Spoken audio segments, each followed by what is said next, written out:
You're listening to the Black and Gold Hockey Podcast with Mark Allred, Court Lalonde, and Rob Tomlin. You can subscribe and rate our show on Apple Podcasts, Google Play, Player.fm, SoundCloud.com, and Stitcher Radio.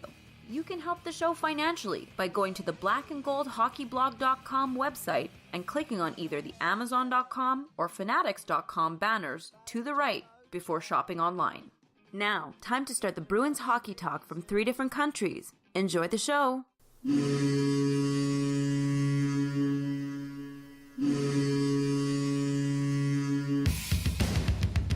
Orr fights to keep it in. Does. Has it in the corner to Sanderson. Back in front to Orr. Shot. Scores! Bobby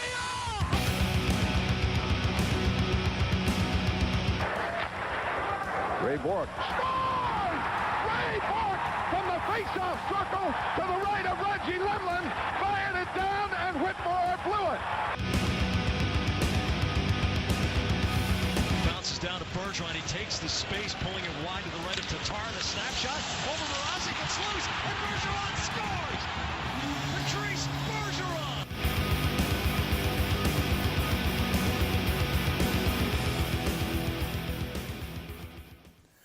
Hey Bruins fans, welcome back for episode 81 in partnership with Grandstand Sports Network, the best view in sports.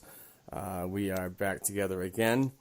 We get some, if you got a few topics that we got to touch on that are pretty interesting. Starting, I mean, not interesting as in happy stuff.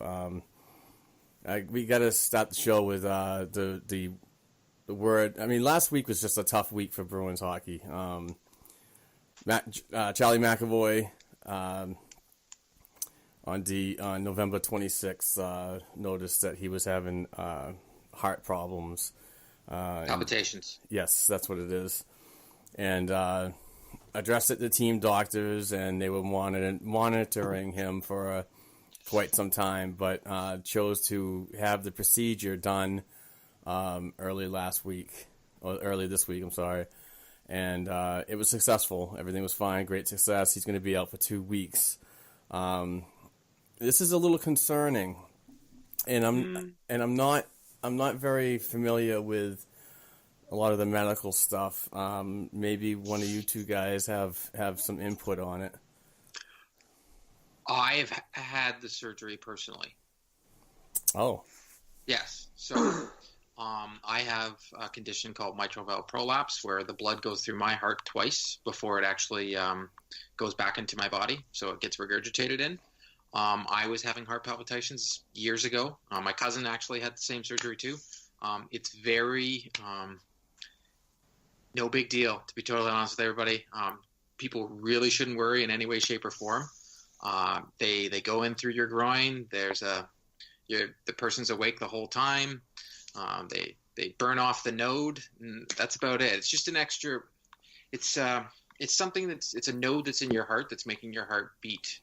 How to explain it in layman's? It just makes the heart beat extra than what it's supposed to do. So you'll get heart palpitations, and you'll have. In my case, I was getting panic attacks from it. Wow. Yeah, it sucks. They burned off the node. It's gotten a lot better. Like I didn't play hockey for a couple of years just because I was worried. I didn't know anything. I got scared. It's really not that big of a deal. I walk around every day. I'm fine. I still play hockey. Well, not lately because of my concussion, but I'm fine. It really shouldn't be anything to worry about with regards to Charlie McAvoy. Nothing to worry about. It's routine. Like it's very routine. Now, there's a difference. I did a little reading about it. I didn't really dive into it fully, but there's an SVT and a PVT, correct? I guess. All I know is I got the node burned off. I can't remember what. I think it was my heart condition was called mitral valve prolapse. Okay. Everybody has a different one, right? It's And unfortunately, in my family, it's genetics. Like I said, my cousin had the exact same thing, where you think your heart is racing, and it's racing because there's an extra node there that's making it do that. The surgery, from what I read, and he just got the node burned off. I'm really, really want to stress, no big deal. They say it can't come back. They say it's percentage-wise.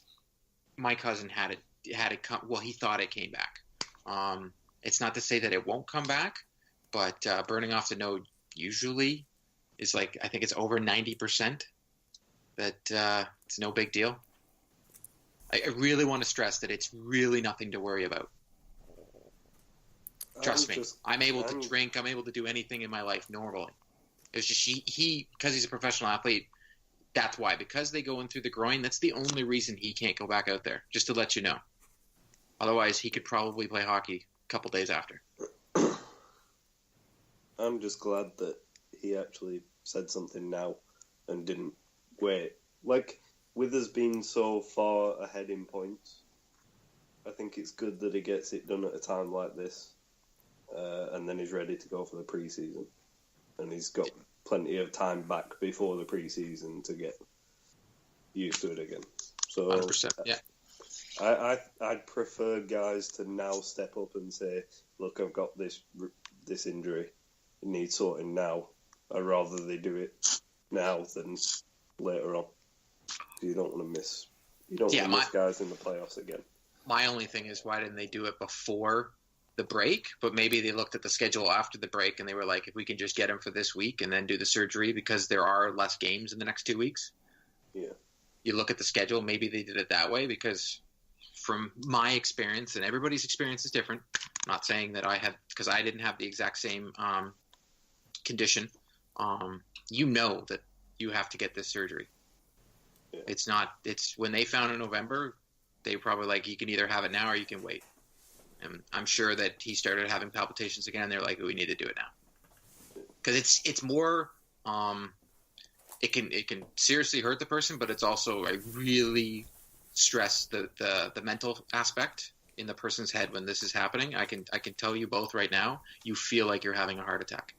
It sucks. Wow, that's scary. Especially if you're playing professional hockey 22 minutes a night. Yeah, and then if you get, some of the side effects are panic attacks and anxiety attacks, whatever people want to call them. Those are absolutely terrible. I wouldn't wish that on my worst enemy. Yeah, and to probably segue into the next section, I don't think they knew Brad Marchand was... Well, they couldn't have known that he was going to be out. So it wasn't like you were losing two of your top stars. Like, they knew they were losing two. They only thought they were going to lose McAvoy for, 2 weeks that he's out? Yeah. Yeah, my assumption is he's back for the game against Toronto. Yeah. If you're doing... Because I'm telling you right now, a lot has to do with where the procedure happens. Think about it. He's getting an incision in his groin, and they have it looks like a wire almost, but it goes up through the groin, and they literally burn off the node. So he had an incision in his groin, and as you know, skating in your groin has a lot to do with it. Like, it is what it is. Yeah. It's tough to have such a talented kid be out for that amount of time, but your health is the most important. So we definitely reach out to Charlie and wish him the best. Before we go any further, I totally forgot to mention. Stay tuned later on after our first hour. We have the fabulous Lauren Campbell. I interviewed her. She's always a great guest, and I also interviewed first time guest Anthony Kwiatkowski of Bruins Network. He was another great talk, and he updated me and is going to update you guys on the happenings of certain players down in Providence. So stay tuned for that. So it's Brad Marchand. Now this is the tough one for me because I am absolutely disgusted with this guy's play. You know, he is actions. His actions. I'm sorry. He's such a great, talented, fast individual. You know, I know he wears that his team right on his chest. You know what I mean? But some of his actions are getting a little ridiculous, and it's starting to become a year-by-year issue. and I really don't care what anybody says. He knew what he was doing. Oh yeah. You throw an elbow like that, you know what you're doing. That's you're not preparing yourself for a hit. Because he should have. One person pointed out the fact that he is a lot shorter. Yet he had to. If you were doing that and you were getting out of the way of the goalie, you would have went downwards, not upwards. Like you go up for that second, but there's no reason for your elbow to go up in any way, shape, or form. Exactly. And I understand the game's fast. It's second decisions, but that's kind of tough for a guy to come back from a concussion. Am I wrong? Didn't Marcus Johansson just come back from one? Yeah, I believe that was his first game back. I think that was his first game back. Yeah. I believe he's had 3 in his career now. This will be his 3rd concussion. Yeah. So ultimately, I mean, Brad got 5 games, deservingly so. That's just my opinion. And I think he could have had more.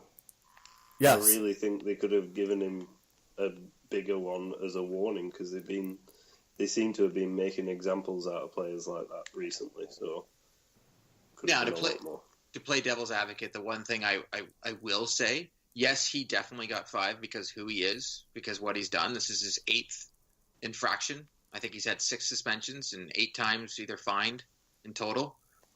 If you remember, I wrote an article last year when I talked about is the good outweigh the bad, and everybody jumped on me and said I was a terrible person for going after Marchand for that. And I wasn't going after him. I just still to this day feel that one year we missed the playoffs by the tie. Brad Marchand that year had 10 games and suspensions in total, or 8 or something like that. Conveniently, we missed on a tie. I'm pretty sure we would have made the playoffs if he played a game that year. It's just the Dustin Brown thing. And then, I don't know if you guys saw the Corey Perry thing against Pittsburgh the other night. Nothing even happens. Now, because Brad Marchand is Brad Marchand, he got 5. It probably only deserved 2 or 3 for the incident. But because he's a repeat offender, he's 5. If he does something stupid like that again, he could get the Torres treatment and miss half a season.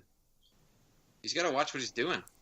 Yeah, they definitely got their eyes out for him, and history is just repeating itself. It just seems, and like you said, it's just the games are just going to amount to more and more every time he does a stupid thing like this.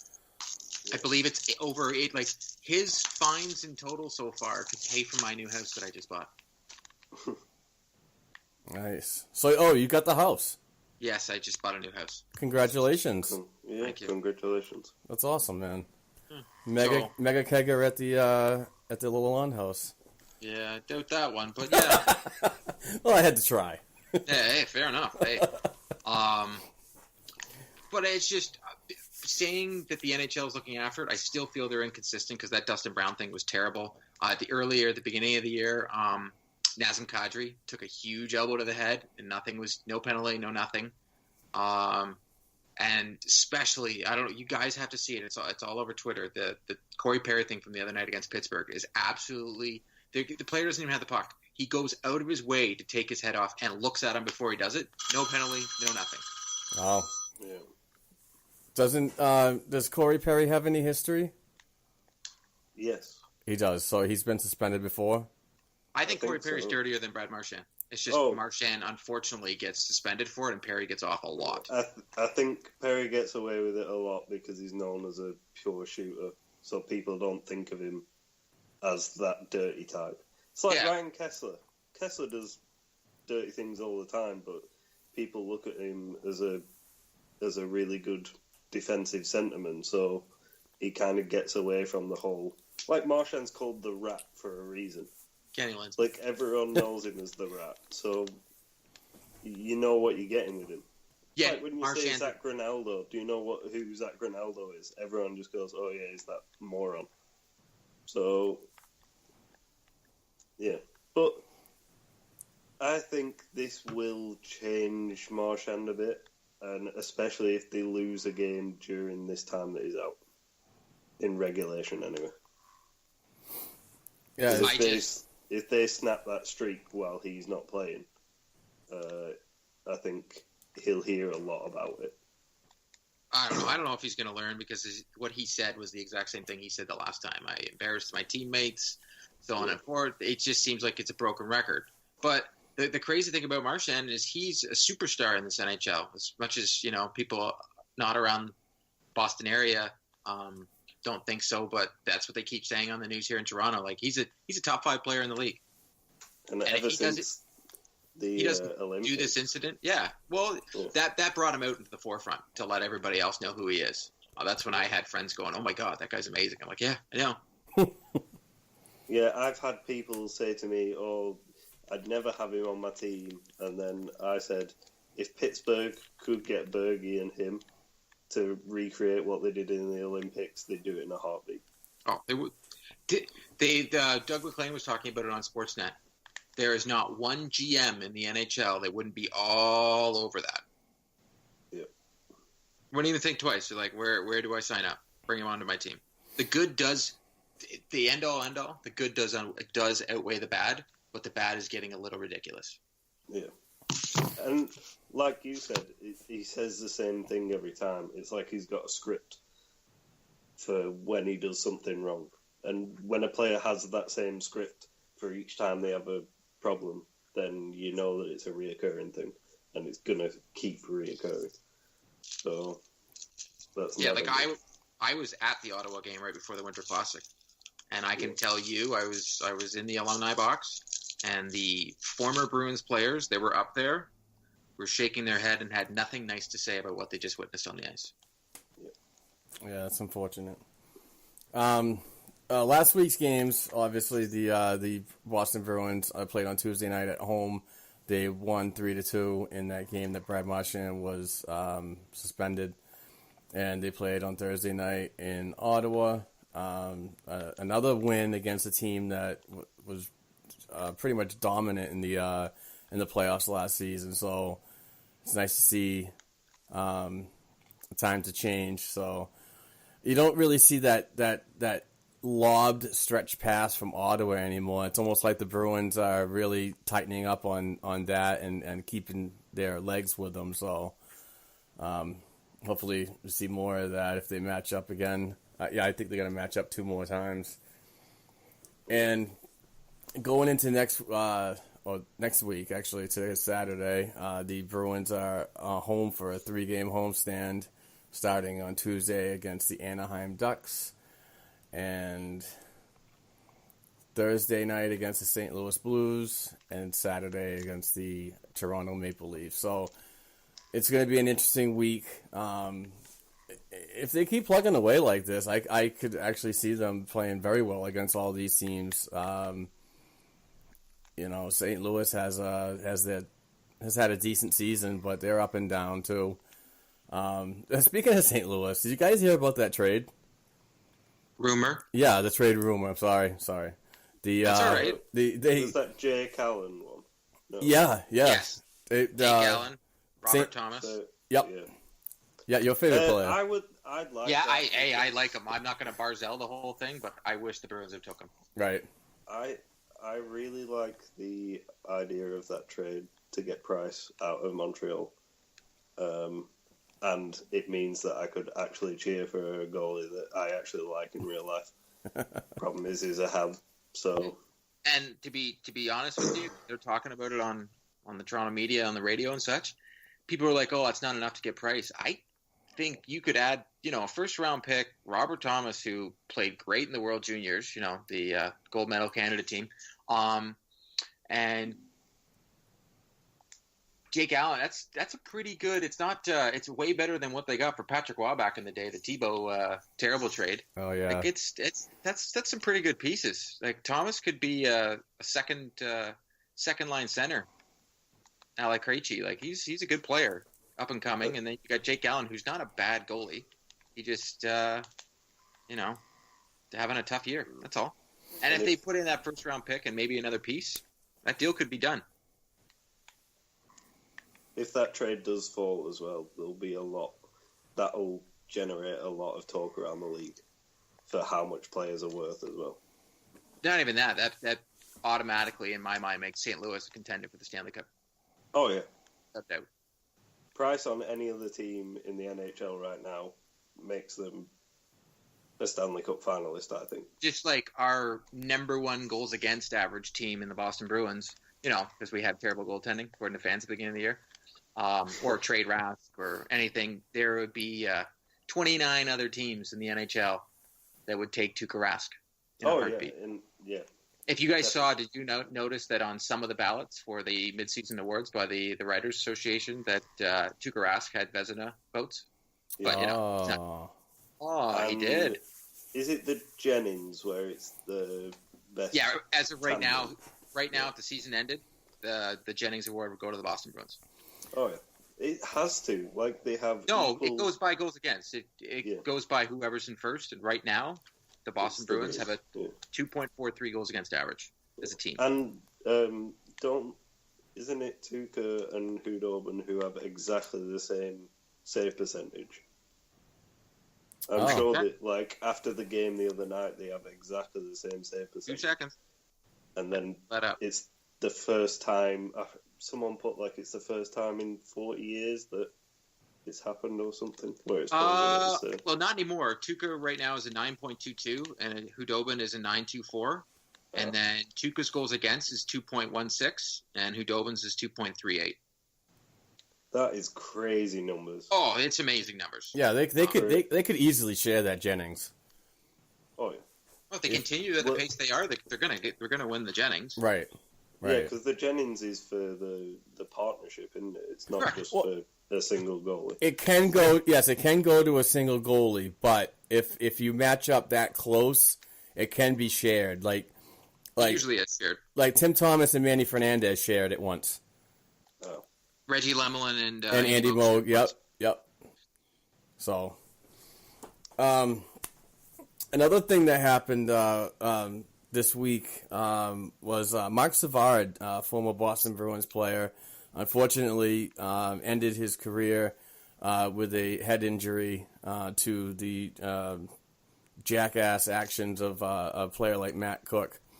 And listening to it, just to say, technically, what Brad Marchand done is just as bad.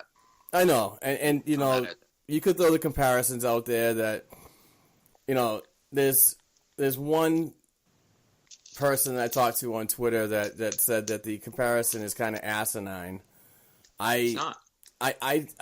And he's just saying it because of the injury, what happened. Brad Marchand has not injured anybody that's going to be out for a length of time, like Matt Cook did. But it doesn't matter. It doesn't matter. Well, hold on. Johansson right now has a concussion. We don't know when he's coming back. Exactly. I can tell you right now, I suffered a concussion 2 weeks ago. I woke up today for the first time without a headache and without wanting to throw up. Like, today was the first day I woke up and I was like, I feel actually I can get up without a headache and feel nausea. So that's how bad they are. They suck. No, I completely understand. But leading up to the actions of what Brad Marchand did earlier this week is the exact same thing that the league is trying to get away from. So when you can compare him to that, I mean, regardless of the length of injury and end of careers, it's just the point of the intentional actions that these players are bringing onto themselves. So I just don't understand it. But anyway, let's get to a happy moment about Mark Savard's career. I heard it all week on podcasts. I heard it on Spit and Chicklets. I heard it on 31 Thoughts with Jeff Marek and Elliot Friedman. Great interviews. Sounds like he's doing so much better. He's coaching a junior club in Ontario, I believe, and I think, yeah. And he still has good and bad days. I mean, this is probably something that's going to be with him for the rest of his life. So, but he's making positive strides with it, and he was a good player. The guy was the master of the sauce pass. And I thought it was funny that on some of these, like Spit and Chicklets, Ryan Whitney was talking about taping the stick, and if he walked by a player in the locker room and saw a messed up stick, he'd take it away from him and retape it. It was funny, you know what I mean? It was just a really good thing, and a lot of positive things came out of his interviews. So I really wish him nothing but the best moving forward.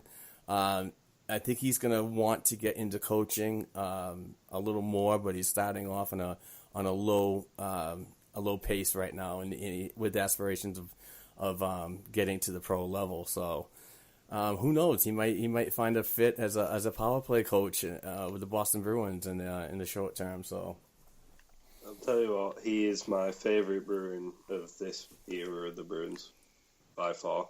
I absolutely love the guy. I think he's one of the best professionals off the ice you'll ever meet. I just hope that he has a great career outside of actually playing, because it sucks when a guy ends his career not on his terms. Right.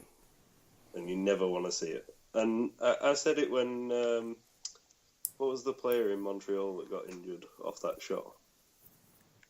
I can't remember what his name is, but that's stuff like that. You never want to see a guy get horribly injured off something that can end someone's career. And that was just a harmless slap shot, really, from Chara. It wasn't anything malicious. So I hope all the best of him. And I love the fact that his Twitter profile picture is still him as a Bruin. Yeah. And nothing else.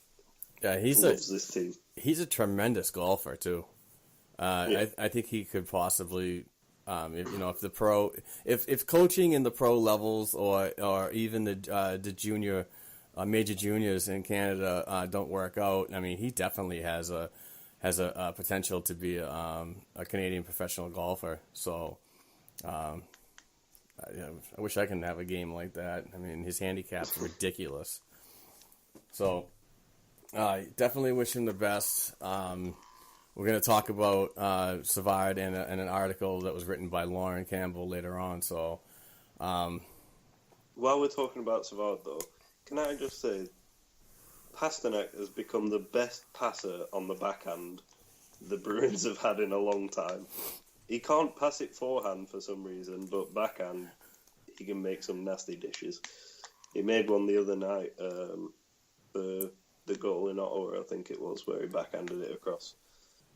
That was a really nice pass. Yeah. I have no idea what that vibrating noise is, Court. It's driving me crazy. I can't even hear it. Anyways. All right. Jake DeBrusk. Playing so well this year. I think he had the game winner against New Jersey, I believe. No, in the Ottawa game. No, he got the game-winning goal. He discussed it. Oh, no, it's the Ottawa game. Sorry. Ottawa. Sorry, I'm Definitely lost. The Ottawa game. That's okay. I'm here. It was assisted by Spooner and Miller. It was the shot off the side.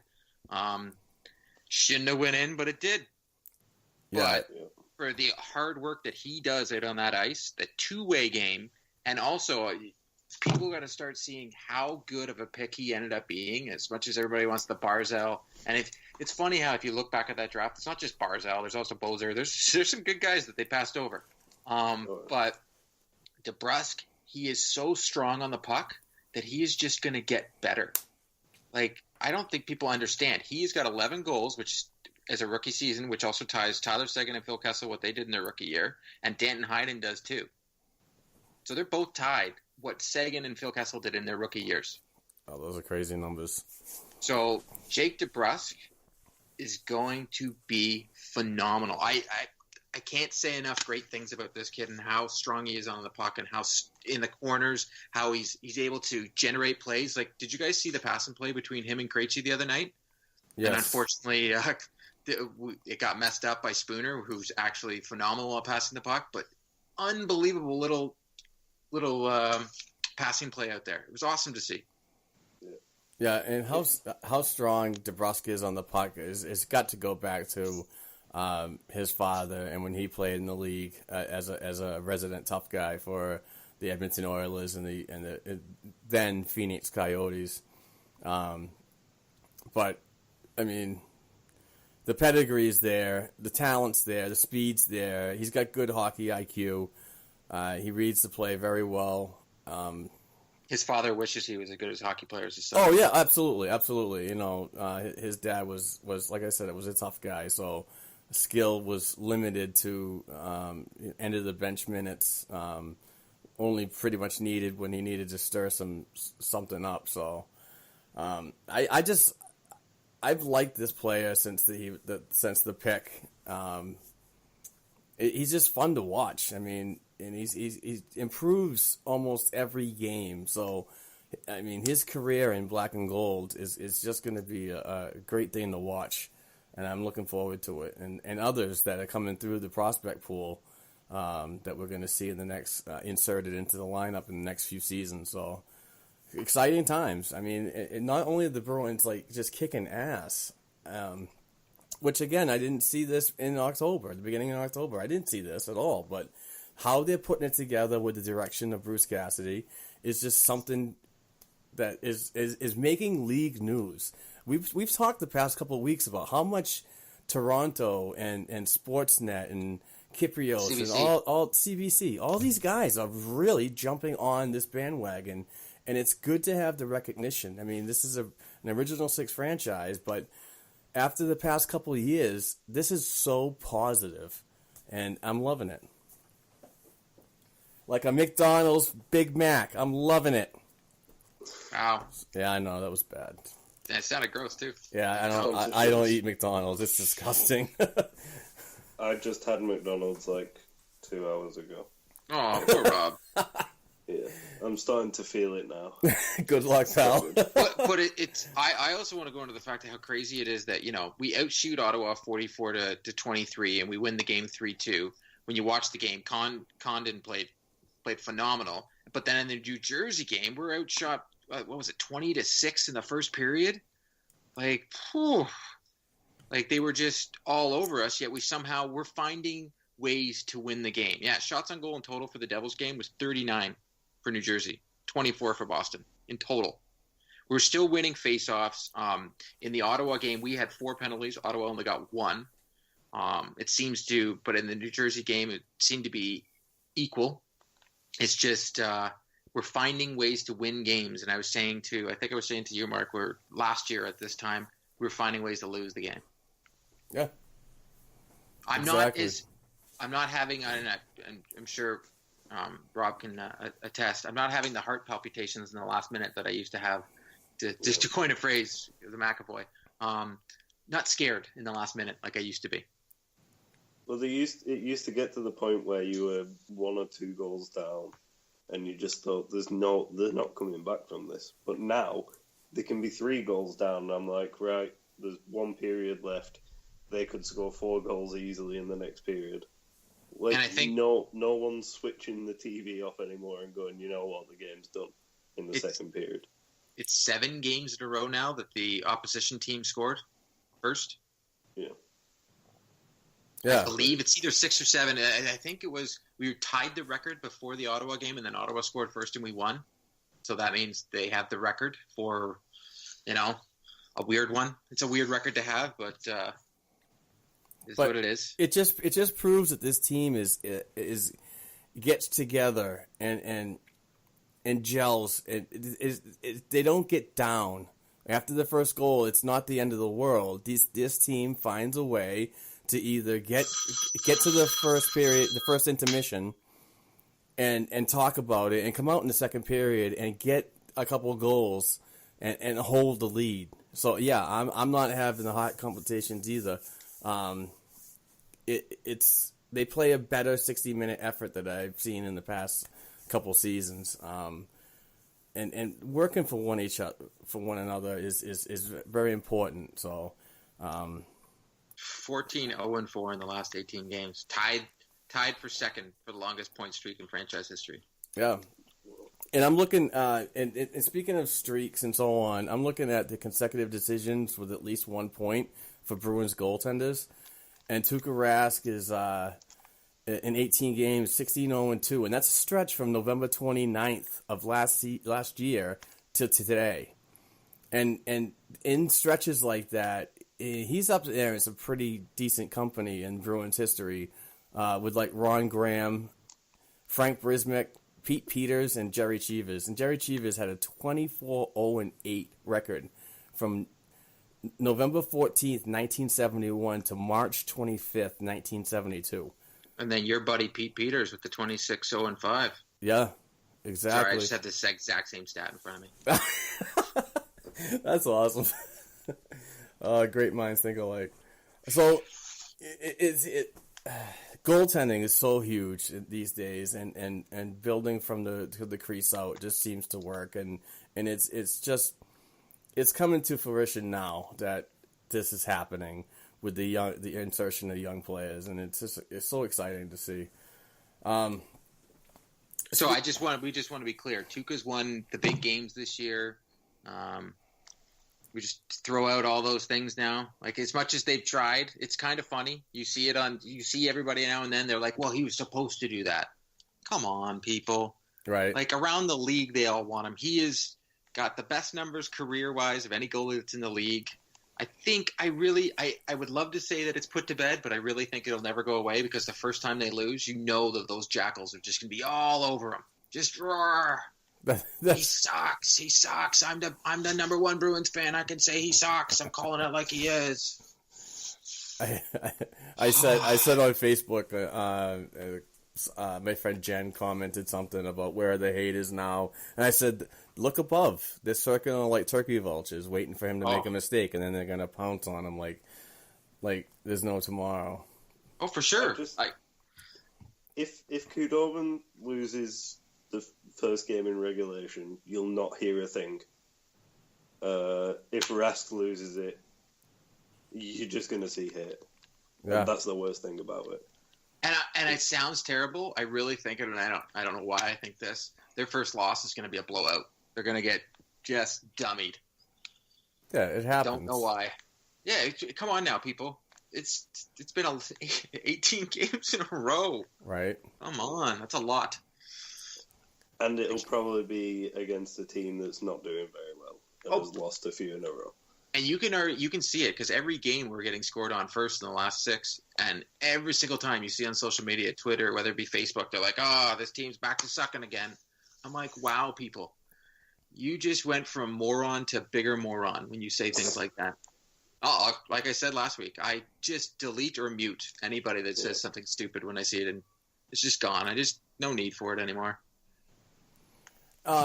One thing I thought that I wanted to talk about that I thought was really, really cool, and I met this gentleman, and he's just a fantastic individual, and that's Matt Grizzlick's father, one of the original members of the Bull Gang.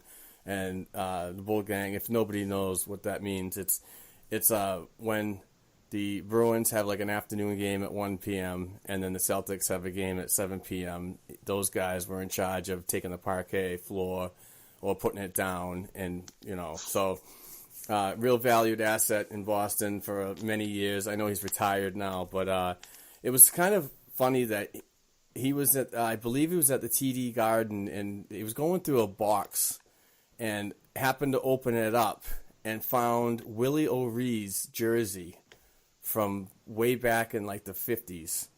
I'm not sure what year it was actually worn.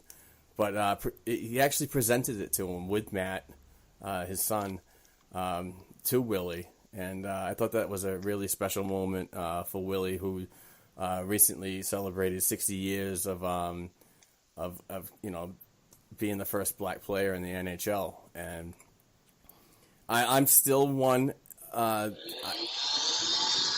really, wow, warp speed, Mr. Sulu. Yeah. Mark, did you just make a Star Trek joke? I did. All right, that's all I gotta say. It's full game now, Rob. Oh, Star come Wars, on. everything. No unrealistic crap on this show. No, you just started it. You opened the door. No, Can you just use the Force to turn that down? Yeah. Oh, no. Oh, I learned a very valuable lesson here today, folks. No, but going back to Willie, I really, really, really want to see this guy get into the Hockey Hall of Fame. as a builder, I know his career was short with the Bees, his NHL career particularly. So he's really not going to get the notoriety of a Stanley Cup winner or a 25-year career like many others get after their time before they get inducted into the Hall of Fame. But if a guy like Jeremy Jacobs, the owner of the Bruins, can get in as a builder, and he does. Jeremy's done great things. Court, you mentioned that not too long ago. Regardless of what you think of him, I think he's done good things for the game. Just like Gary Bettman, I posted it today. I'm like, oh yeah, everybody loves to boo him. Just to let everybody know, behind closed door, every single player that is now retired from the NHL in the last couple of years, and the ones that are playing now, owe their new salaries and everything to that man. So, and they actually treat him like that. I've been to an event where they were all clapping for Gary Bettman. All former players all think he's a great man. So, every time there's a GM of any league, NFL, doesn't matter. Come on, people. And Willie Reed, yes, 100% as a builder for what he's done for the community, what he's done for being the first black player to play in the NHL as a pioneer, and what he's done since for kids and everybody else. Yes, he deserves to be in. Yeah.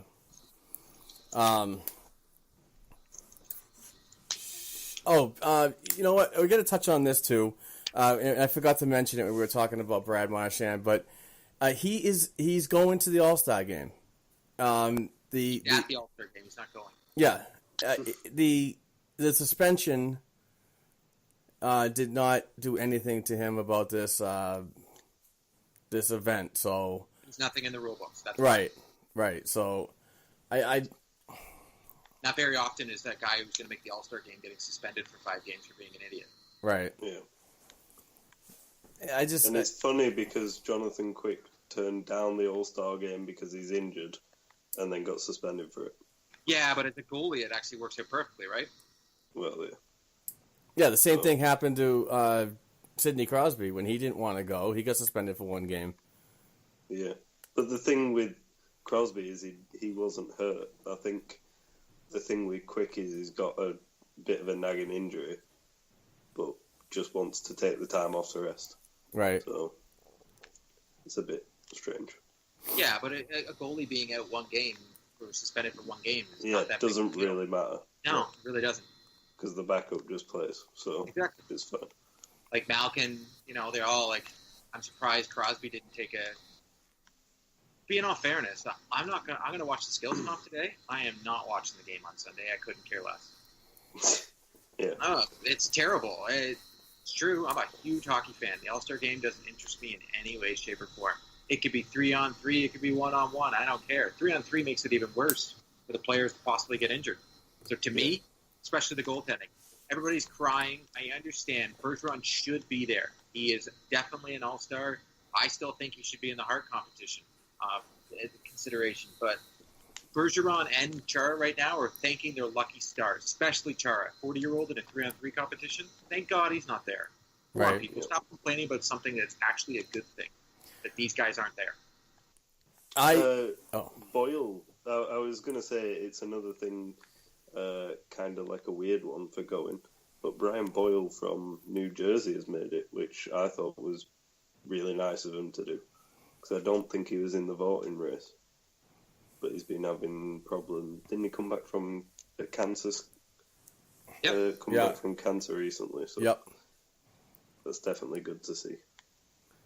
Yeah, fortunately, the Brian Boyle situation can be done through pharmaceuticals and not chemo. Yeah, not the chemo. So that's a good thing for him, and it's good to have him back. And that can't be an easy thing to go through.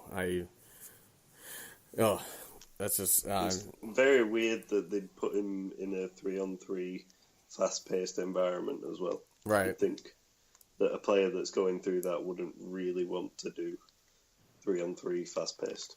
So, but it is an honor. It is an honor to be there. So, and if John Scott can make it there, I believe. And score a hat trick in the game. Yeah, right. Goes to show Court is right about it doesn't mean anything.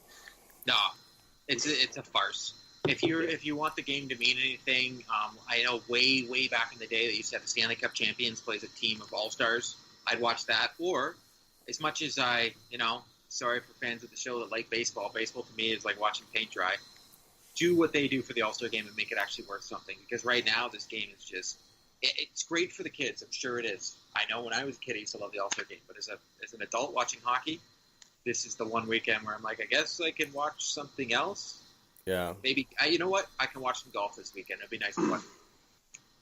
The All-Star game for me is just, it used to be something special to watch when I was younger, but today it's just more of, it's all commercialized. It's all about money, Well, it has to be. As much as I think we should lead away from even saying it's all about money, because without the money and the All-Star game and the popularity, as fans, we want it. We cheer for a team that's going to have fans no matter what, the Boston Bruins. Yep. It's just like I live in Toronto. The people are going to go whether they did go. When the team was absolute garbage, people still went to the games. But we need the game to grow. As much as it sucks, expansion and all that stuff, we think are watering down the league. But it's something the league needs to grow and to be more popular. And the last thing I want anything else is having everybody love the game as much as I love it. And the only way to do it is make the Americans love the game. So we gotta Americanize it and make them love the game. Because Canadians, we're gonna love the game no matter what. We're gonna show up regardless. Right. Like the thing is, I'll watch the skills competition in full. Like I'll sit through the commercials for the skills comp. Same. I can't. I have to watch the highlights of the game because I can't sit through it. Just bores me. Yeah, it's terrible. It is exciting in bits, but when they start doing the whole old New Jersey Devils Tampa Bay thing where you pass it around the back for ages while you change lines, no, that bores me. The skills competition for me is always it's exciting to watch, but I would actually like to see that more internally for individual teams to do. You could sell tickets really cheap to get the fans that don't, or can't afford to go to a regular season game. Expose it to new fans that might not watch hockey on the regular, and then get your best players out of that, and then bring them to the skills competition during the All-Star weekend. I just thought that'd be a decent idea, just to increase the fan numbers and popularity. Yeah, I think the college teams do that, don't they? They have internal. The NHL used to have internal skills competitions. I went to the Leafs one twice. I do remember that too, and I don't see that anymore. I think it's just. I honestly think it's because you're going to get out of the teams in the league, you'll probably get 10 that'll actually people who show up. Right. Like, think about it. The Chicago Blackhawks didn't have anybody until they started winning hockey games again. And as much as I'm a Boston Bruins fan, I found it scary crazy that I was able to buy tickets at the beginning of the year for when I come down in March. I'm coming down for a bachelor party, and I have my 4 comp tickets, but I had to get 12 other tickets. I went online and bought 12 seats right beside each other. Holy crap. I did it at the very beginning of the year, mind you, the day every ticket went on sale. But I tried to buy tickets for the Toronto-Boston game in Toronto on that very same day. Yeah, not a chance. The Toronto Maple Leafs sold out every single game within 5 to 10 minutes. I was able to go back on 3 days later and buy 3 more seats right beside the ones that I'd already purchased for 3 other people. Wow. That's awesome. So that's the one thing I will say about, selling the game. There's got to be a way to sell the game in the U.S. Someone teach me a way, because, the NFL, which to me is, 5 minutes of action when you really boil it down to everything, people love it. So maybe we got to kill people every play. I don't know. I don't get it. Yeah, NHL to me is, and I'm biased. To me, I watch hockey and it's the best thing I've ever seen. Right. So same here. So that's why I think they took away the individuals, because they're not selling out. I've been to Florida. I've been to Tampa. You can just walk up and buy tickets. England has a very similar way of looking at American sports than the Canadians do. Because we say that American sports are all about power. With baseball, you got who can hit the ball the hardest. In American football, who can throw it the furthest or hit the hardest. And then in hockey, it's the American side of things seems to be the bigger, stronger guys, whereas Canada's are all small and fast. Well, that's small. We're fat speed, you know. Yeah. We took back our crown this year at the World Juniors. I don't think we're going to win the Olympics, but look at it. You had in the old days, you had the Big Bad Bruins, you had the Broad Street Bullies. They were the American teams. Well, they were Canadian players, though. Well, yeah. Still. But as much as any time everybody's like, oh, I'm like, yeah, well, they were just like when everything goes down, when I see people trash. I live in Canada. I was born in the United States. I'm a dual citizen. And whenever I see people doing the country bashing, I shake my head. I'm like, people were making fun of French people. And I'm like, you're a Boston fan. Your favorite player is either Marchand or Bergeron, and you just made fun of French people. Do you look at yourself when you say things, or is it just you don't even understand that the two players you're making fun of are French? Come to London in England, and it's the craziest thing you'll ever see because there are so many nationalities in that city. It is unreal. But everyone seems to make fun out of the other person. You'll hear an Italian talking fun about a French man. You'll talk Africans making fun of Englishmen. That's what it's like. It's just crazy. Absolutely crazy. But I at the same time, with the All-Star game thing, I think maybe just scrap it on the head for a year and see if it actually changes ticket sales. Give the players all a bye week that week, and everybody's off for 1 week. Just scrap the All-Star game altogether. It's an absolute farce. But the thing is, if it's making more money on TV than it is in-house... No, I don't think it is. Well, you could put, like, reruns of... I'll look it up.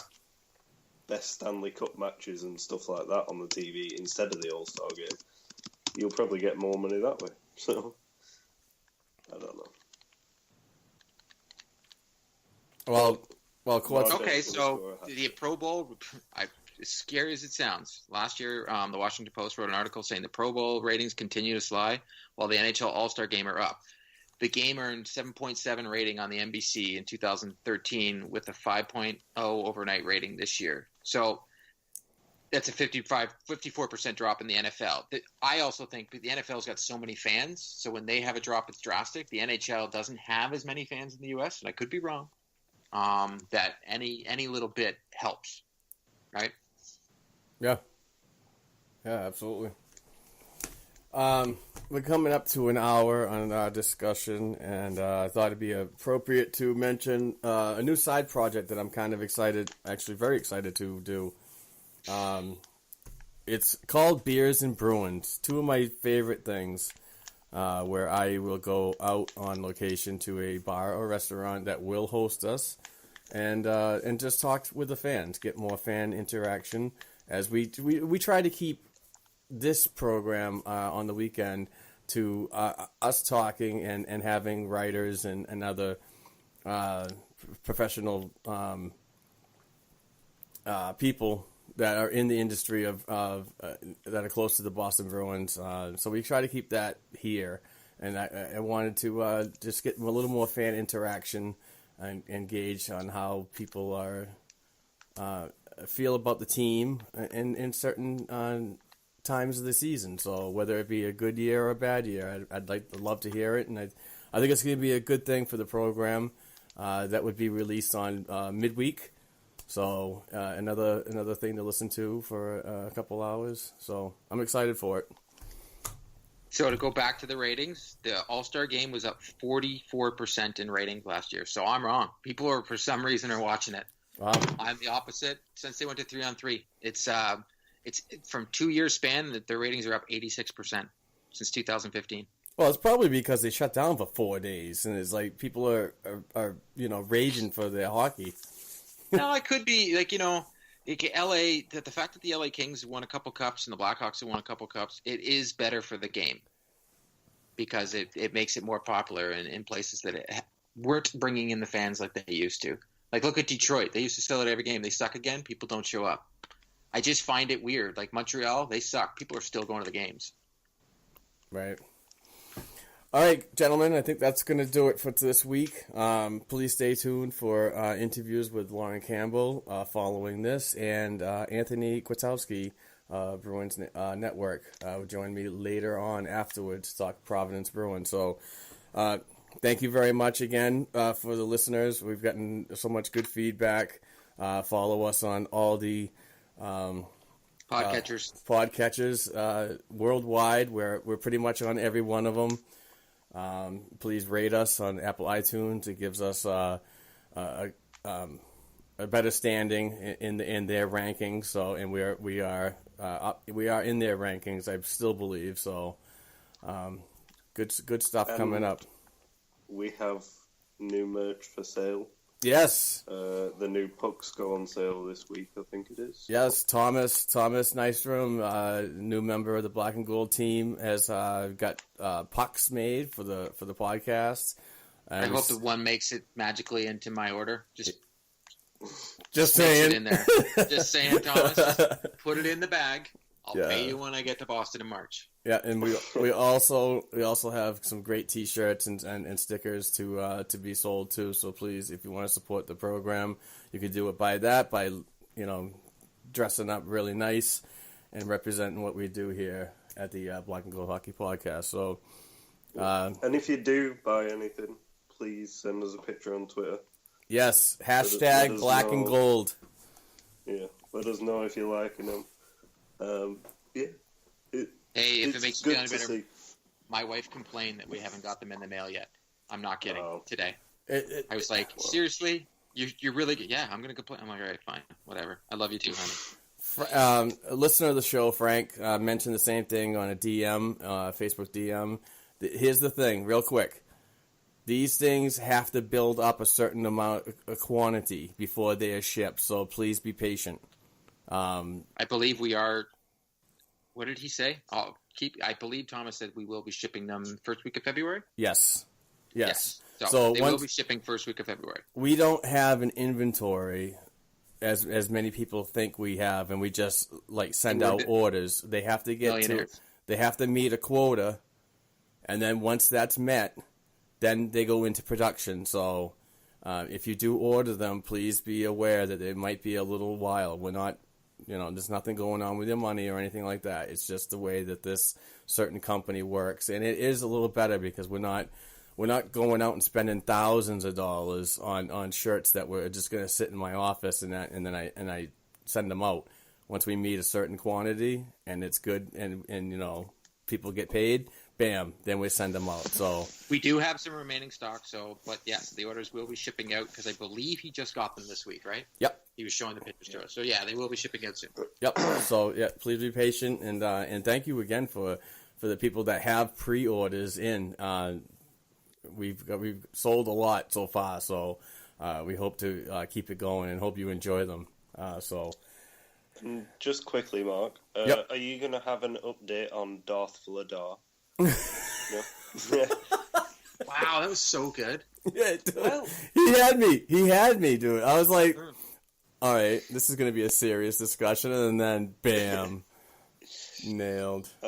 We need to keep throwing them in there. Dan Vladar, he's playing pretty decent down in Atlanta. Hey, Rob, I got a bad feeling about this one. Oh, yeah. It might be a trap. Oh, no. We could do this all day. Oh, we should do the Beers and Bruins now. Yeah. All right, guys. I got to go because this is getting too crazy. Thank you very much for your time, gentlemen. Thank you, everybody, for listening. The support has been overwhelming and great, so we continue to do it. So we will talk next week. Take care, everybody. Hey, Bruins fans. As mentioned in the in our session earlier, Lauren Campbell, she's a writer for This Week in Worcester.com and our very own Black and Gold HockeyBlog.com, and you can follow her at LALALALAURRRREN. I love that Twitter handle. Lauren, how are you? I'm doing great. Thanks again for having me on. I thought it was with the 3 Montreal games in 8 days. I thought it would be a good opportunity to have you on now, as it's still fresh in your memory. Your fantastic experience as a member of the media team and way up at the top of the Bell Center in Montreal, in the middle of our biggest rival. How was that experience? Oh man, I am still on cloud nine from it. It was, I mean, what a way to kind of jumpstart a career, just to go into the Bell Center as not a fan. And I think that was the weirdest thing for me, was I put my fandom aside and I observed, like, I mean, the Bell Center is absolutely electric at all times. It makes me so envious because, you know, when you go to the Garden for the games, it's loud when something happens, but these fans are just constantly yelling, cheering, you know, heckling the Bruins fans. But, I mean, the whole experience was just completely amazing and just topped any expectation I had just for, I mean, everyone was so nice, everyone was so welcoming, and it just kind of goes back to, you know, them being where I was or where I am. You know, we all have to start somewhere, and we're all that new kid at one point. But man, I mean, if I could go back as a fan, if I have that opportunity to, I absolutely would, because it's such a different environment than the Garden. Yeah, I love the pictures that you were sending from way up in front of the laptop and everything. It was good to see you, and I'm happy for you, really. Oh, thank you. That means so much. It's been a wild ride this whole career. Yeah. You know, is it time to finally put this Montreal is in our heads away after 3 straight Bruins wins over the Habs? I think so, and you know, these were really good wins, and I know Montreal is kind of defeated this season. You know, they don't look like the Montreal team that we're used to, but I think, you know, fresh start for both teams with head coach change, obviously, and just, I mean, the Bruins look comfortable and confident against the Habs, and that's something we haven't seen against them the last few years. But 3 straight wins in 8 days, 2 of those wins in the Bell Center, I think that needs to be laid to rest immediately. Yeah, exactly, and it's good to see that. I mean, they are the team's biggest rival, but it's good to see that they're not playing well, and right now out of the playoff picture. So that's a first for a while. What else did you do besides the game and that huge moment for you? What else did you do up there to enjoy the moment? I mean, we did a whole pregame show from a local bar that's pretty well known. It's called McLean's Pub. We did it so it's a 2-hour pregame show, and we did just like interviews with Bruins fans. We had, obviously, Habs fans were there. There were a lot of Bruins fans, so it was really easy to like get up there and get people, you know, excited.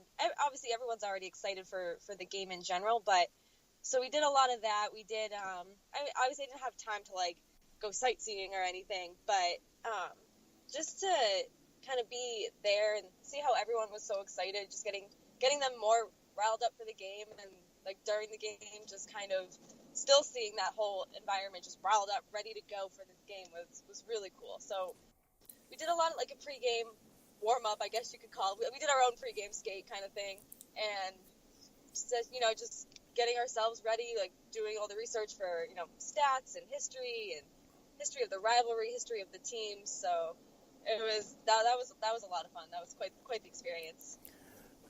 Did you drive up?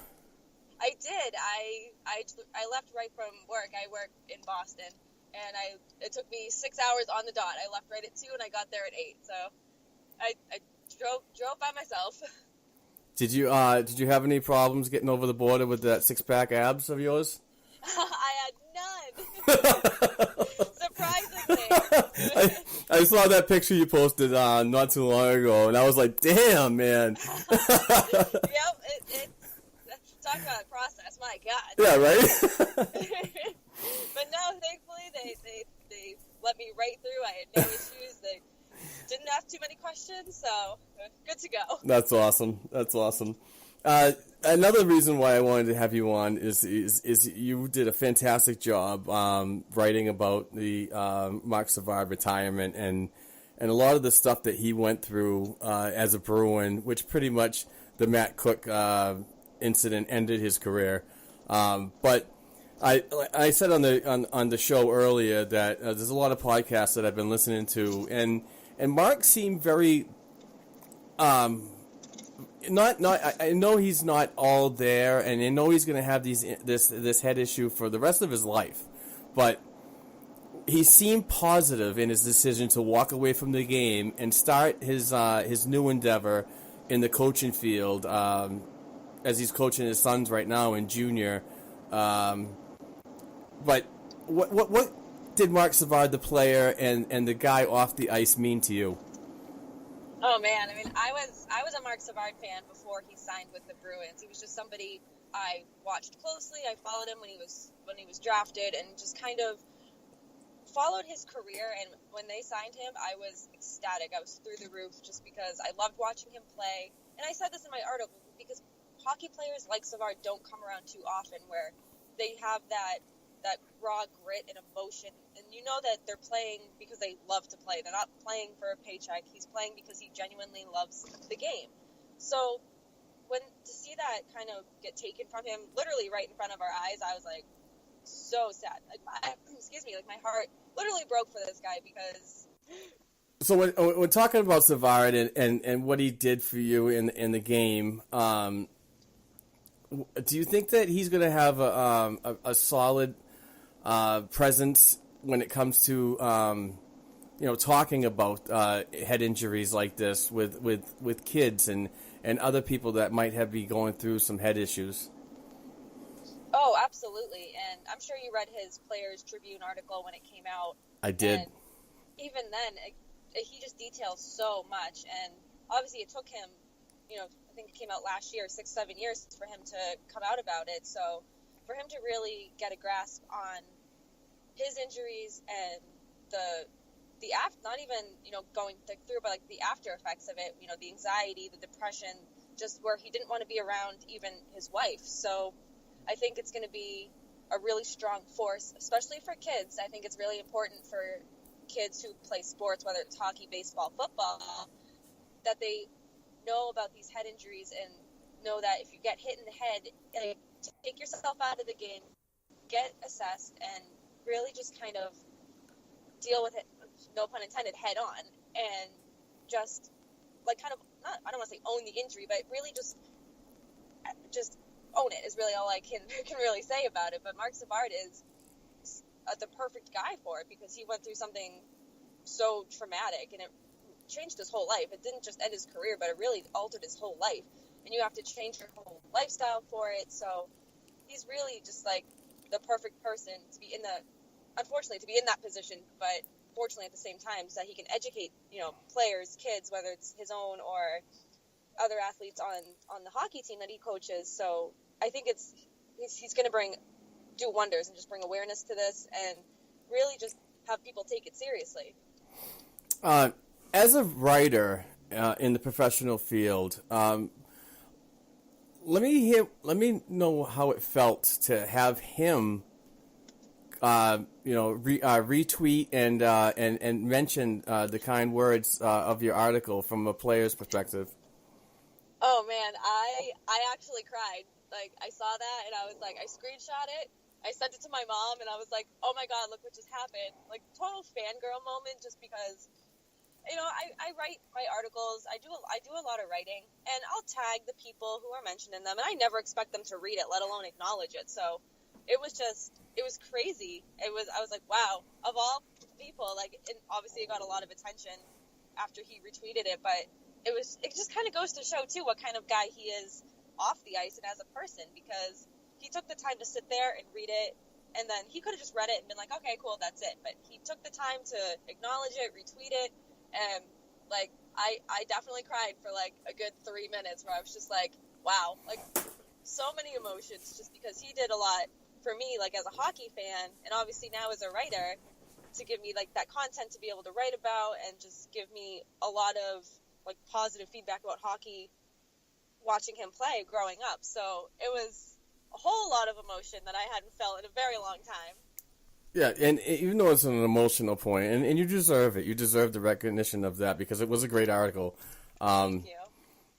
It's it's a definite step forward in your career, and it's very well deserved. Thank you so much. But I also, many people may not know that Lauren did, as I mentioned when we started the show, that she is now a part of the blackandgoldhockeyblog.com team. I believe she's got 3 articles out now. And I want to personally thank you for your dedication to our site and the outstanding work as a solid team member. So we are a growing team. We are getting bigger. It's a labor of love, but sooner or later it's going to be. I'd like to take this to the next level as much as possible. I mean, I know we're not going to rival any BostonBruins.com or NHL.com numbers, but I really like to take this into another step forward. So, and by having talented writers like you aboard, is just going to make us that more successful. Oh, thank you so much, and well, thank you for giving me the opportunity to write for you guys. I love writing. It's all I've done pretty much my whole life. So any opportunity to help you guys and is something that's going to be good for you guys, good for me. So it's a win-win and all the way around. Yeah, I'm also not only the host of the Black and Gold Hockey podcast, but we're also doing I also write. I do a lot of prospect stuff, as you know, and I as I mentioned, we're doing a new show which is going to be released midweek. It's called Beers and Bruins, and sooner or later, I'd like to have you on to have a couple drinks and talk some Bruins. So absolutely, my favorite things right there, beer and Bruins. Yeah, awesome. We'll definitely get something going. I already have a couple of people lined up, so it's potentially going to take off to something really special.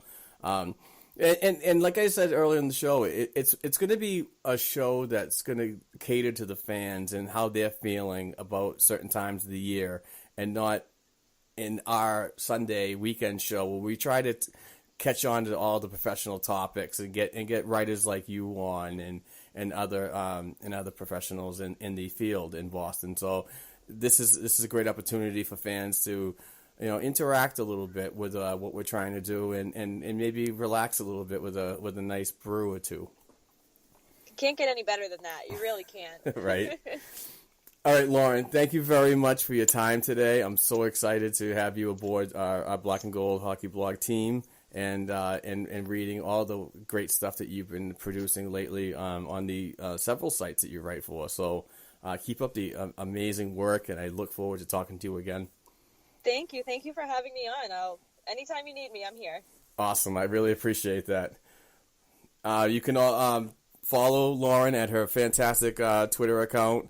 It is at LALALALAURRREN. That is never going to get old. Never. I love it. You mastered it now. Oh, yeah. I got it written down. It's on my dry erase board. And I just look at it and I'm like, okay, there's 4 sets of LAs. There's 4 R's, 1 U, and an EN. You got it. Awesome. You got it. Thanks again so much. I really appreciate it. And take care, Lauren. Thanks. You too, Mark. Hey, Bruins fans, as mentioned earlier in the podcast, we have, I'm really excited about this opportunity to talk to this gentleman. He does a fantastic job on his Twitter account. It's at Bruins Network, and it's Anthony Kwiatkowski. And you can read his blog at bruinsnetwork.com. Does a great job, video analysis of the Providence Bruins players. Really breaks down what people really want to hear. And I actually like the account because I can get a feeling of what he's saying, because he's down in Providence in the trenches, and he's working alongside the players. So, Anthony, welcome to the program, and thank you very much for the time. Hey, thanks, Mark. Just happy to be here, and good to be on the Black and Gold podcast here finally. Big fan of the show as well, so thanks for having me on. Thank you very much. I appreciate the kind words.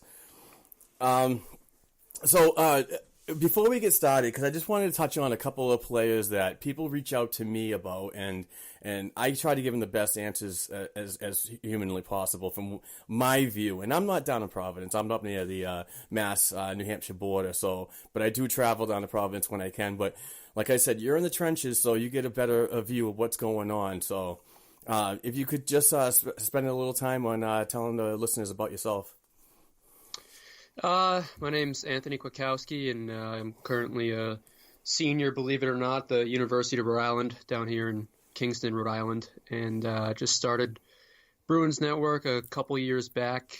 You know, I sitting in my buddy's backyard one night, and I just said, you know what, just kind of sick of the way this clickbait and advertisement, fueled content's coming out, and just got sick of it for hockey dialogue, as I'm sure you know all about, listening on the radio and, sports talk, all kinds of stuff like that. So I said, you know what, sick of this, going to start trying to do it myself and just kind of see what I can come up with. And Bruins Network was a great name I had thought of that wasn't taken for some odd reason, and I figured it would be some kind of property of something.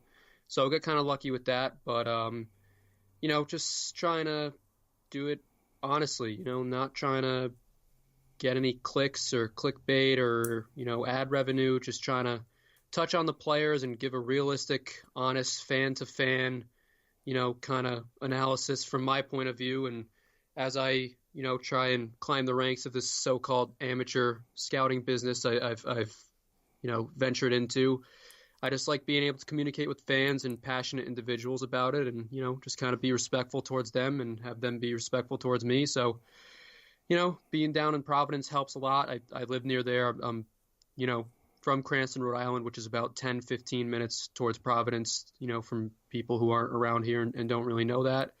And yeah, talk to some of the players here and there, and I get a nice feel on what they're about and, what their goals are, and kind of, it's a nice little dynamic going on down here, and I always say it's quite the hidden gem in Providence, and it really is. So, just happy to be a part of it and contribute some content to the interwebs and everyone on there. Yeah, that's awesome. And like I said, you do a fantastic job, and if anybody really wants to dive into and get a real good insight, follow Anthony at Bruins Network on Twitter.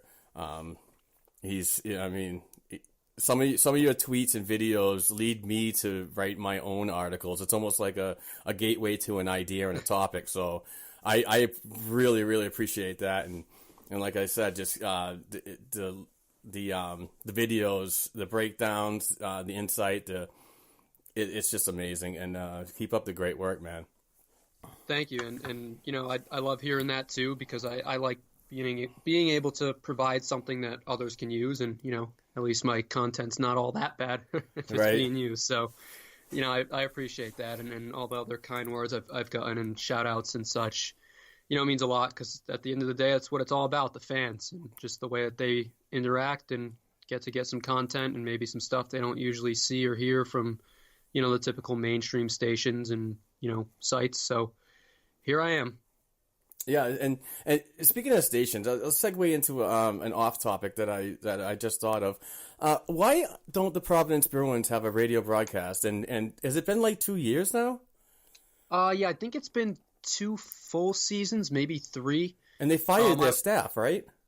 Yeah, I don't know the whole dynamic there, and I haven't really heard much about them moving in a different direction and maybe entering back into that.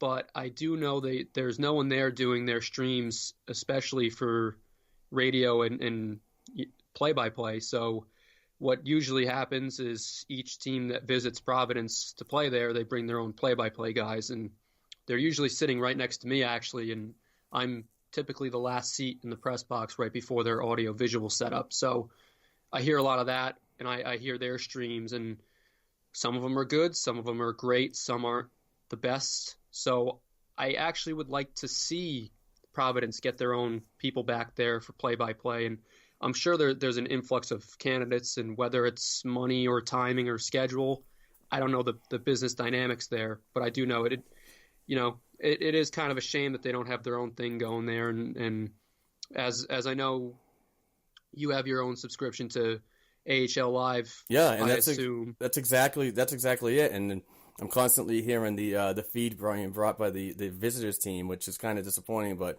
I mean, regardless, I get to see the action and so on, no matter who's saying it. But it would be nice to have a known voice down in PVD that to relate to. So, yeah, and I mean, not even that, but the video stream is what really gets me, because it's such a great area. Being, downtown Providence, you're one of the first streets right off the exit, and you have this beautiful Dunkin' Donuts center, and it's one of those AHL teams that's very closely knit to their NHL teams in terms of both style and production type stuff too, because from their setup of their jerseys and their name and their players, everything resembles the big club very well, as opposed to other AHL teams that might not really have any stylistic components that relate to the NHL team that they're affiliated with. So I would like to see an upgraded video stream with better quality resolution and cameras, and also maybe some better lighting in there too, because it's not the most well-lit arena I've been to. Yeah. And even on AHL Live, it kind of reminds me of Madison Square Garden, because that place looks dark on TV too. It is, and it has like that hue to it too, like almost nighttime on your phone kind of. Yep. So it's weird to see that. I mean, you look at the Leahy Valley Phantoms, and they have the best setup I've seen in the AHL, and they're just tremendous. And I think that should be what AHL teams, including the Providence Bruins, should be looking at, something like that. Let's start talking about some players of interest. Let's start in goal. Last season, Zane McIntyre had just an unbelievable year. I was privileged enough to watch every game he played on the AHL Live when he was in Providence. I know he did make a short stint called up when Anton Hudobin came down. He went up, so he got some time, and unfortunately I didn't think he did a great job in the NHL, but he was good enough to be there and try to help Rask back up. But this season, I'm seeing a different Zane McIntyre, and it kind of concerns me to the point that, I mean, I had him as a shoo-in. I had him as Anton Hudobin not resigning in Boston, McIntyre being called up to back up Rask at that low cap value. But his game this season is kind of disappointing to me. I mean, it's not bad that he's a total waste, but there's things that I can see differently, and I'm wondering if you have an opinion on that at all. I do, and similar to you last year, I mean, I thought he would have been contending for the backup job this year, but from summer on, he just didn't look the same as he did last season. Now, he has all the tools, he's got the skills, he's got the glove, the angles, the blocker, he's got great lateral movement in the crease, but for some reason, it just seems more mental this year than anything, because he isn't being beat necessarily when he's giving up goals as a lack of skill.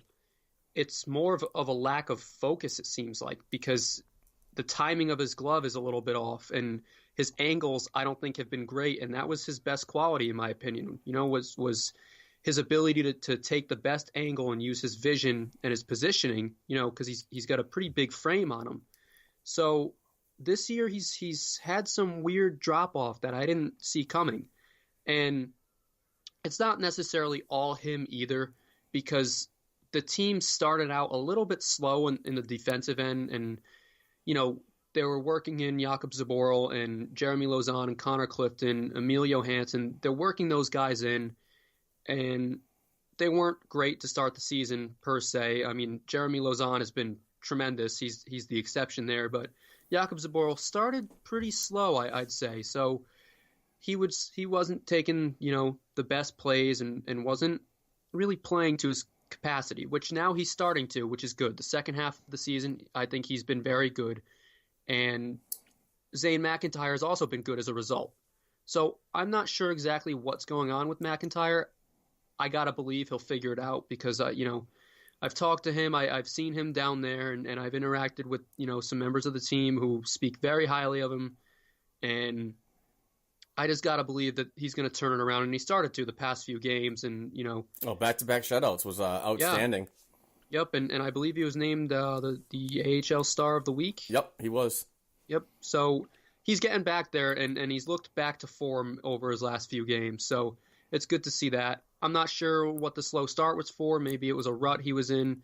Goalies can go through that pretty commonly, it seems. So I'm not too sure, but I don't think it's anything to worry about for anyone out there who's listening in here tonight. Yeah, the one thing that concerns me is like I said, and many of the listeners know, is I watch every game, and giving up the first goal within a minute of the first period, that is tough, and that kind of sets the tone for him for the rest of his game. Which, in relation to what you were saying a minute ago, you really don't know actually what's going on, personally, physically, mentally, whatever. But it is a concern for me, at least in my opinion. But it's really good to have a supporting cast, like you mentioned, with the Saboro, the Lausens, the Johanssons, and so on, to help out, and especially the top nine and so on, that really have been explosive down there in Providence to make up for a mistake that Zane might make, so. Yeah, and I mean, he still is only 25, so that's really young for a goalie, in my opinion. And I've seen, if you look in Boston history, you see Tim Thomas, who finally pieced it all together when he was 37. Yeah. So I'm not worried about McIntyre, and I look at the stats because, I believe it was 2015, the 2014-15 season when he was at North Dakota, his junior year. He was a Hobie Baker guy, and, he had a 2.67 goals against and that was the next year. So he had a 2.05 goals against average and a .929 save percentage his junior year in North Dakota. And then he, 15-16 season, signed with the Bruins, played in Providence, 31 games played, 2.67 goals against, which is significantly higher. Still in the 2 range, not bad, but a .898 save percentage. And he only got 1 game in the playoffs, and it didn't go well for him. But then the next season, last year, he played tremendous. And that's when everyone started really seeing what he could do. And last year in 31 games, he posted a 2.03 and then a .930 save percentage. And now he's back, maybe last season was him riding a high and maybe showing us what he could be, but isn't right there yet in his development. Because now he's back down to earth at a 2.79 and a .903 after a couple games he pieced together last week and, along the way. But I still think that's showing some improvement, because if last season is an anomaly for him, the 2015-2016 season, he's still improved upon.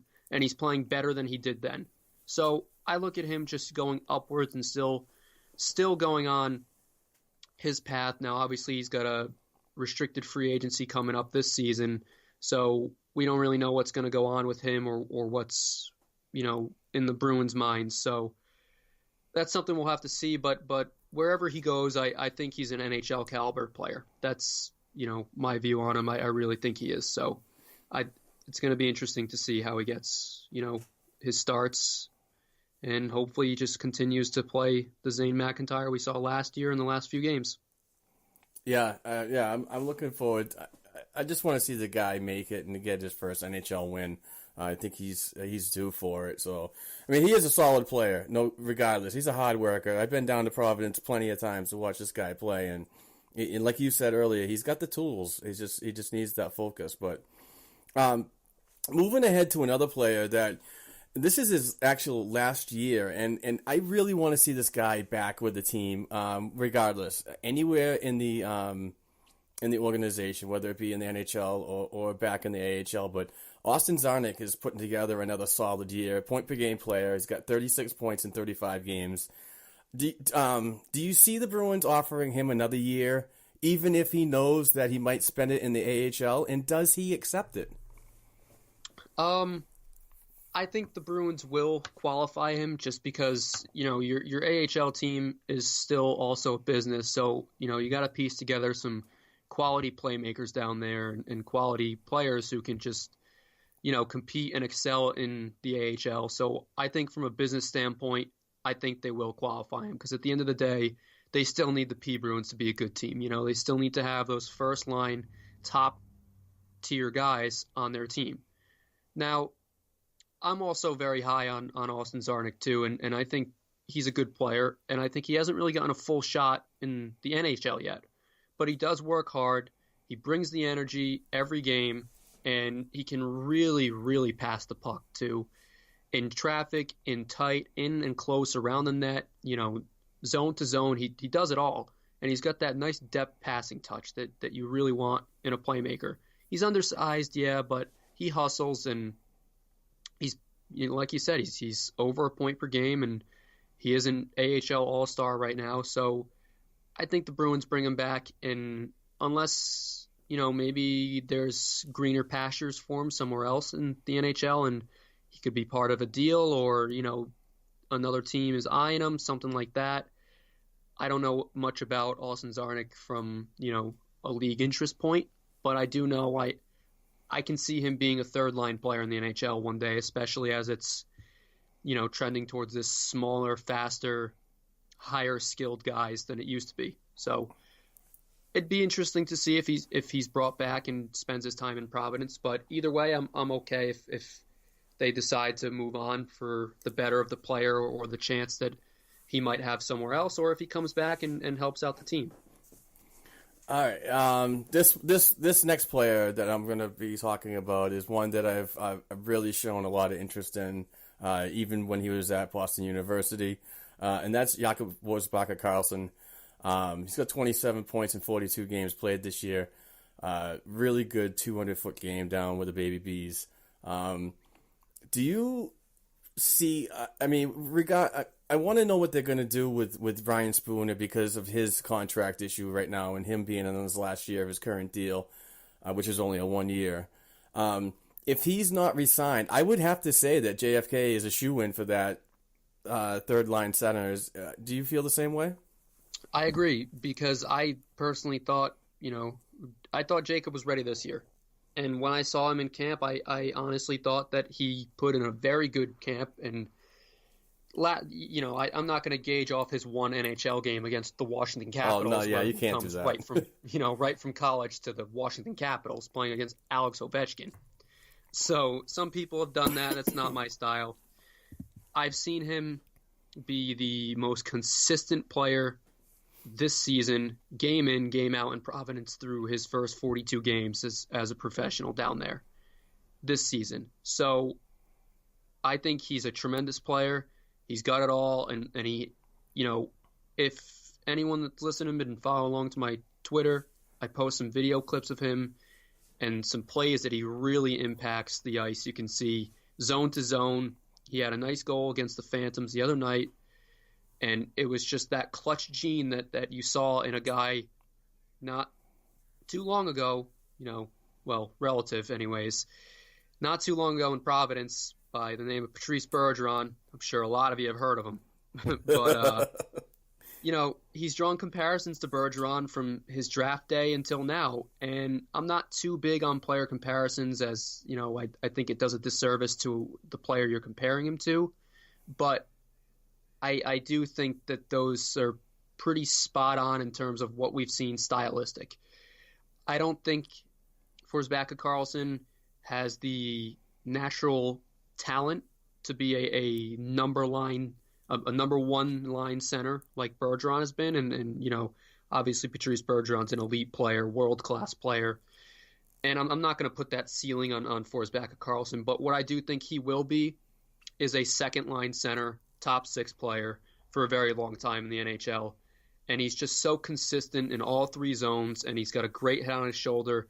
He's just one of the most polite people you ever meet and talk to and interact with, and he truly appreciates the development, the learning curve, everything. And the whole step of the process, he loves it all. So he's putting in the work. It's showing in the results, and he's wise beyond his years. So I'm very high on him, and I gotta believe that next year he'll be in the NHL with the Bruins. And like you said about Ryan Spooner, he's putting in a great season. If Ryan Spooner isn't dealt and the Bruins do decide to bring him back, I think he's going to get a Calvin DeHaan type deal where it's a 1 year deal that'll bring him to unrestricted free agency. Maybe the Bruins find a deal for him next season. Maybe it doesn't come at the deadline or in the summer. That's something that's to be determined, but I got to believe Jacob Forsbacka-Karlsson's going to be in the NHL next year with the Bruins.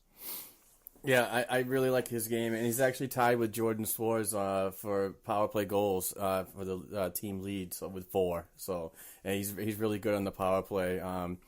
He kind of reminds me of that when he passes. He kind of reminds me of Savard. Do you see that at all?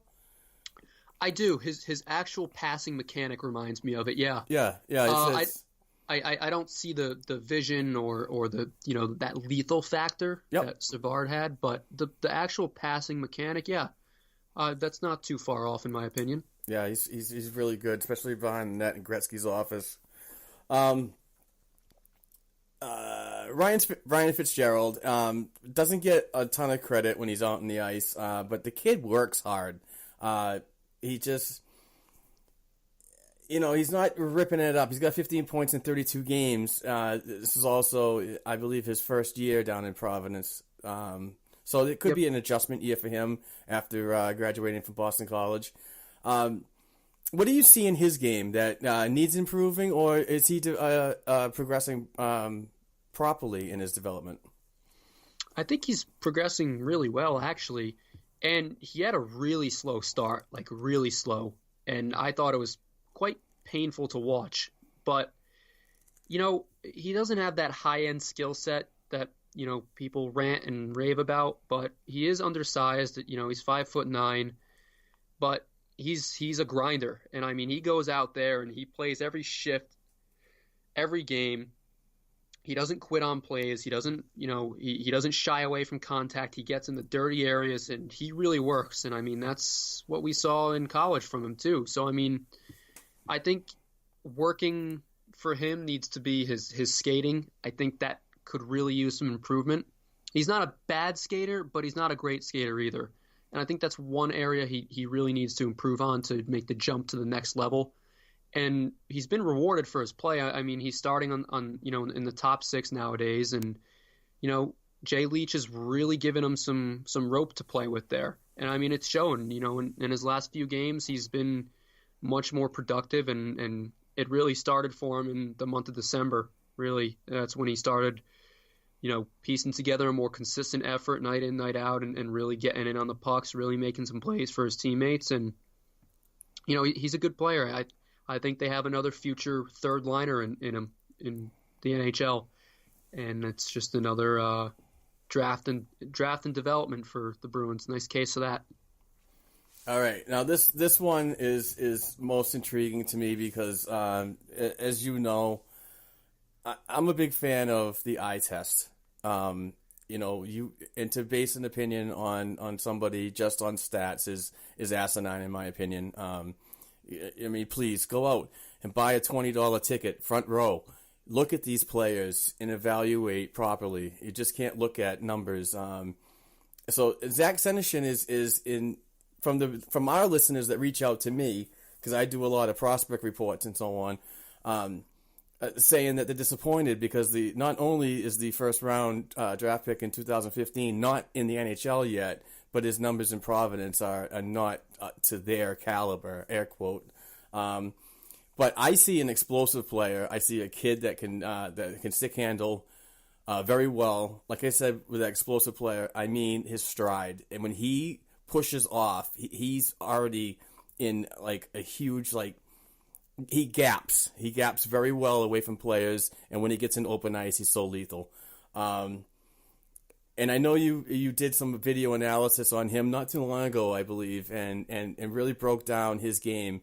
Could you tell me a little bit about him?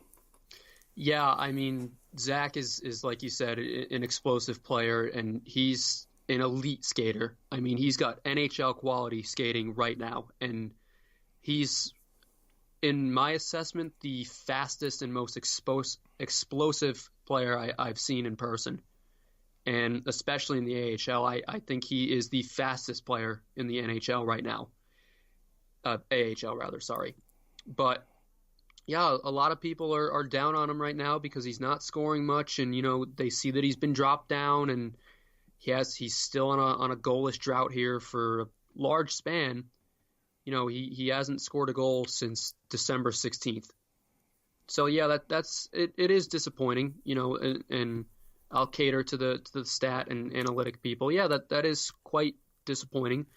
But on the other hand, the team knows he can score. The organization knows this is a kid that can put the puck in the back of the net. But now it looks like they're assessing other parts of his game that aren't necessarily as strong. So they're making him work on that. And there's nothing wrong with that. There's nothing wrong with him being a scratch, or there's nothing wrong with him being on the third and fourth lines where he has to really get out there and work for every inch on the ice. There's no playmakers in the bottom six on this team that are really giving him the puck every game to go and skate with. And, that there's less areas against the bigger, bulkier defenders, who are career AHL defensemen, who are well above 6 feet, and they're just nasty players. And to me, it looks like he's fine with offense and he's fine with creating it. And I think he would have a lot more points have his opportunities been converted on.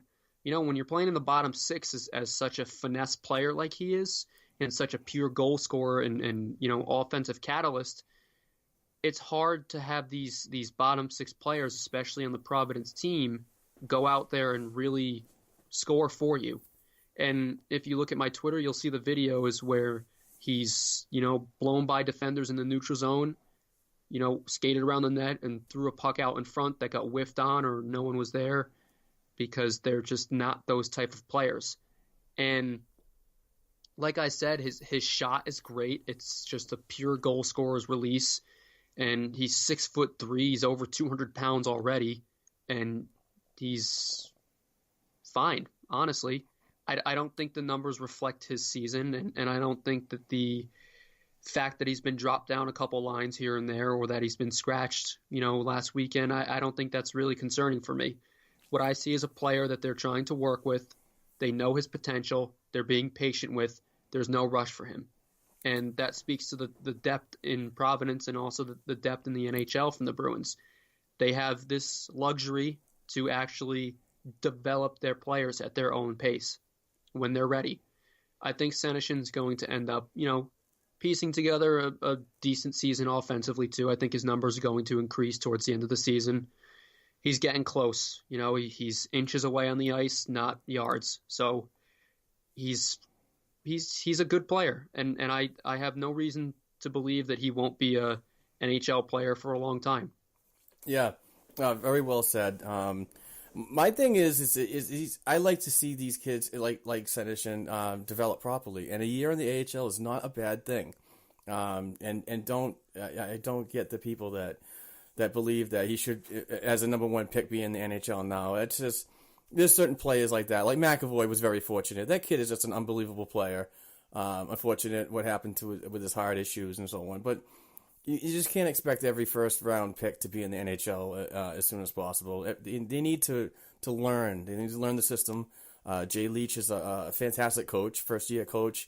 I think he's really gaining more confidence in Zach in his play. I've even seen Zach play the point on a power play, and like the Ovechkin role, and I thought it was fantastic the way he moved around. And you hit the head right on the nail when you said that just give it time. I mean, he's going to get better, and that's the only thing that we can expect from him. And sooner or later, the Bruins are going to need a right winger with his size and skill. So just be patient, people. That's all. The last one I got for you, and I'll let you go. And I really appreciate you giving us some time today. Is Anders Bjork, and you had a fantastic interview with him. I believe it was after his first game, and he's only got 4 points in 8 games. I'm not overly critical about his numbers down there. He needs to work. I mean, obviously he's up with the Bruins now because of the Marchand suspension.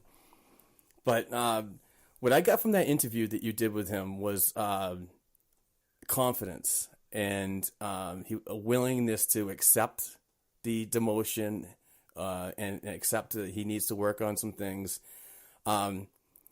And positive. He was very positive and didn't sound down. He doesn't look like it looked like he's having fun on the bench down there and and wants to work on things and hasn't, taken this as a bad thing. How do you feel about his role down in the Baby Bees and how he's used? I love the player, first off. I mean, I think he's just an elite caliber player, and he's going to be a top 6 forward for a long time in the NHL. I mean, he's got everything you need in a high-end player. When he was demoted, I got a chance to talk to him and interview, and obviously that's a player that we've seen, on NESN and on TV and, on the radio, listening to interviews and, from the main outlets. But I wanted to interview him to get a feel for myself and just kind of see what he's like as a person, because to me, character is a big part of scouting and a big part of player analysis. So when I talked to him, as you said, he's mature and he's happy to work. He wants to put in the hard work, and he's very confident. When you talk to him, he's very professional. He gets right down to business. He knows what we need, and he knows what he needs to do. And his answers are great. He's very courteous, nice, polite person. And, you can really see where the character comes into play and why he's been in a leadership role in his past teams. Tremendous player and a better person.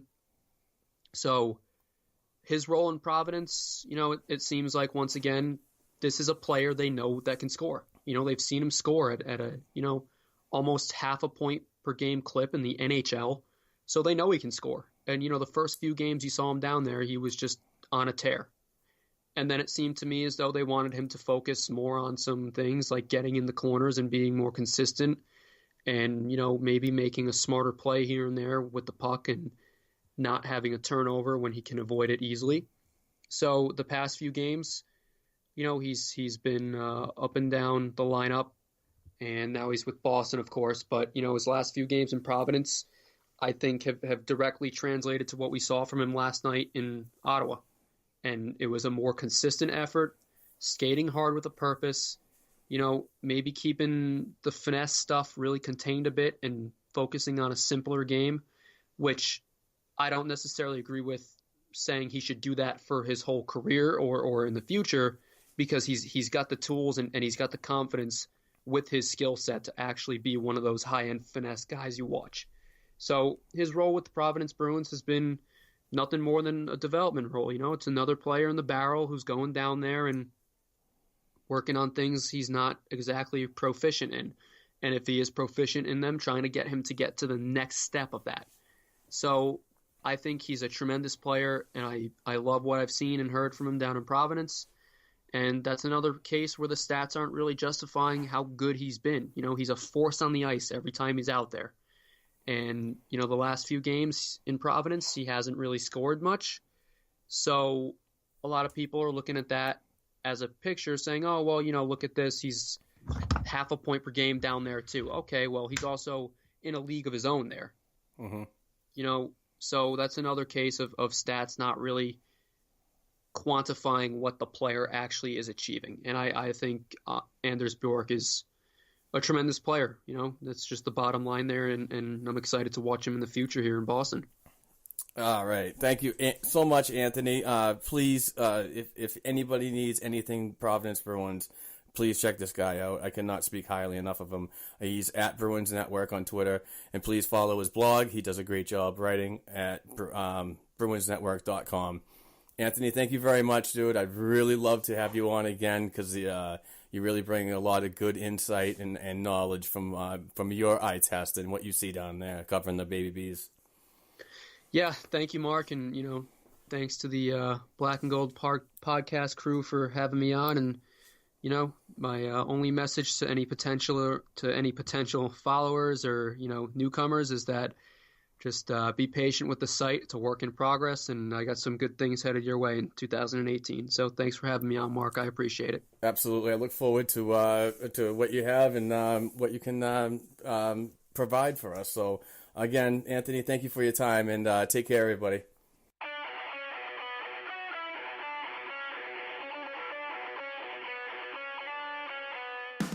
Thanks for tuning in to this week's show. You can follow the guys on Twitter at blackandgold277, at Court Lalonde, and at Rob40Bruins. You can also send us an email to the show's account at blackandgoldhockeyblog@gmail.com.